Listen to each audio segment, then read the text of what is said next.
महाभारत का वो किरदार जो एक लौता किरदार है जिससे दोनों पक्ष के लोग इक्वली घृणा करते हैं। वो किरदार जो कि रिस्पॉन्सिबल था कौरवों के मन में पांडवों के प्रति नफरत भरने के लिए, जिसे पूरे महाभारत का मास्टरमाइंड माना जाता है, जिसकी हर एक चाल, हर एक सांस का मकसद केवल एक था, कुरुवंश का विनाश। ये तो आप जान ही गए होंगे कि हम बात कर रहे हैं शकुनी की। शकुनी को महाभारत का सबसे नेगेटिव कैरेक्टर माना गया है, दुर्योधन से भी ज़्यादा नेगेटिव। लेकिन क्या वो वाकई में ऐसा इंसान था जिससे इतनी घृणा की जाए? अगर वो वाकई इतना नेगेटिव कैरेक्टर था तो उसे स्वर्ग में स्थान क्यों मिला? कहते हैं हर विलन के पीछे एक बैक स्टोरी होती है, तो शकुनी की बैक स्टोरी क्या थी? आइए जानते हैं अपने इस वीडियो में। हमारी कहानी की शुरुआत होती है भारत के उत्तर पश्चिम में स्थित 16 महाजनपदों में से एक गांधार से, जो कि आज के प्रेजेंट डे अफगानिस्तान का पार्ट है। उन दिनों गांधार एक छोटा सा राज्य हुआ करता था जिसे रूल करते थे राजा सौबाल और उनकी महारानी थी अर्शी। उनको 100 पुत्रों और एक पुत्री की प्राप्ति होती है। उन 100 पुत्रों में से सबसे छोटे थे शकुनी, जिसे द्वापर युग का अंश माना जाता है, और उनकी बहन थी गांधारी। सब कुछ उनके राज्य में अच्छा चल रहा होता है। छोटा राज्य होने के बाद भी उनके राज्य में काफी पीस और प्रोस्पेरिटी होती है। राजा सौबाल अपने राज्य में राजसूय यज्ञ करवाते हैं। आसपास से बड़े बड़े ज्ञानी और ऋषि उस यज्ञ में आए होते हैं। उसी यज्ञ में एक ऋषि राजा को बताते हैं कि उनकी बेटी गांधारी की कुंडली में भारी मंगल दोष है, जिसकी वजह से उनके पहले पति की मृत्यु जल्दी हो जाएगी।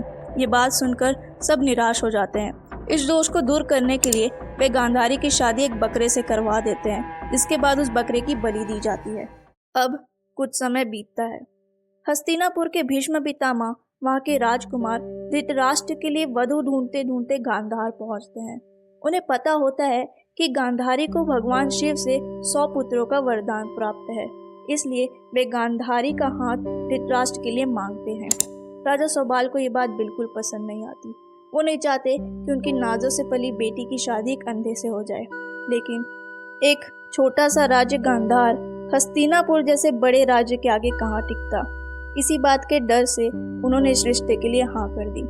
जब गांधारी को पता चला कि उनका होने वाला पति अंधा है, तो उन्होंने भी अपनी आंखों में पट्टी बांध ली to show her love and dedication. लेकिन ये बात उनके भाई शकुनी को बिल्कुल पसंद नहीं आई।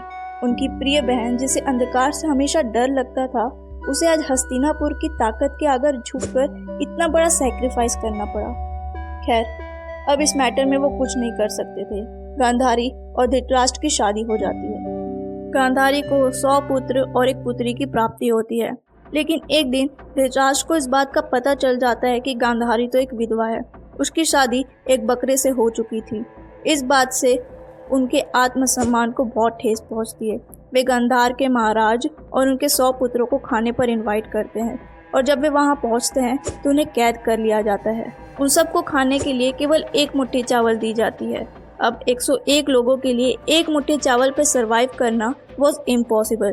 तो राजा सौबाल ये सोचते हैं कि वो ये एक मुट्ठी चावल अपने एक बेटे को दे देंगे, ताकि एटलीस्ट वो तो सर्वाइव कर सके। वो ये एक मुट्ठी चावल अपने उस बेटे को देना चाहते थे जो सबसे ज़्यादा चालाक हो, ताकि आगे चलकर वो अपने परिवार पे हुए अत्याचार का बदला ले सके। वे अपने पुत्रों की चतुराई को टेस्ट करने के लिए एक टास्क रखते हैं। वे उन सबको एक बोन देते हैं और एक धागा देते हैं, और उनसे कहते हैं कि जो भी इस धागे को इस बोन के आर पार पुरो देगा वही इस टास्क का विनर होगा। उनके 99 पुत्र ऐसा नहीं कर पाते, लेकिन जब बात शकुनी की आती है तो वो अपनी चतुराई दिखाते हैं। वे धागे के एक हिस्से को चींटी से बांध देते हैं और दूसरे हिस्से को चावल के एक दाने से, और बीच में वो हड्डी का टुकड़ा रख देते हैं। जब चींटी चावल के दाने को खाने के लिए दूसरी ओर जा रही होती है तो वो उस हड्डी से होकर जाती है, और इस तरह से वो धागा आर पार चला जाता है। शकुनी को पूरा एक मुट्ठी चावल दे दिया जाता है।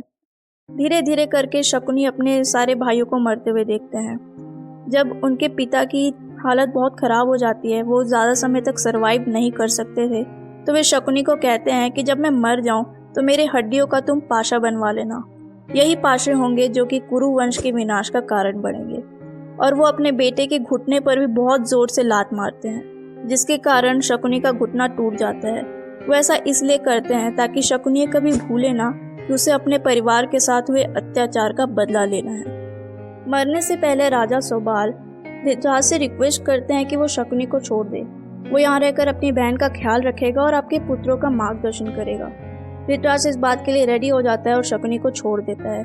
उसके बाद क्या होता है हम सब जानते हैं। वे कौरवों के मन में पांडवों के खिलाफ जहर भर देते हैं। उनकी पांडवों से कोई पर्सनल दुश्मनी नहीं होती और वो ये भी अच्छी तरह जानते हैं कि अगर कौरव और पांडव का युद्ध हुआ तो उसमें पांडव ही विजय होंगे।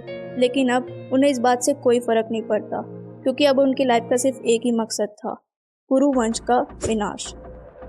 इसके बाद क्या क्या घटनाएं हुई हम सब जानते हैं। सो कमिंग टू महाभारत का युद्ध, गांधारी ये सब समझ रही थी। वो जानती थी कि उस युद्ध का कारण उसका भाई शकुनी था।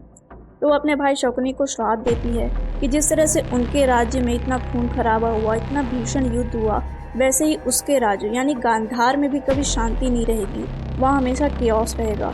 और शायद यही रीज़न है कि आज हम अफगानिस्तान में इतना केओस देख रहे हैं। युद्ध आगे बढ़ता है and somehow Shakuni survive till last day. वो इतना चालाक था कि हर दिन वो चकमा देकर बच जाता था। युद्ध के आखिरी दिन 18वें दिन उसका सामना सहदेव से होता है। सहदेव ने शकुनी को मारने का प्रण लिया था, लेकिन Sahadev was a very knowledgeable person. उसे एस्ट्रोलॉजी का ज्ञान था, माइंड रीडिंग उसे आती थी और वो जानता था कि शकुनी ने ये सब क्यों किया है। वह शकुनी से कहता है कि आप जो चाहते थे वो तो हो गया, अब बेहतर होगा कि आप गांधार वापस चले जाए और वहाँ राज करें।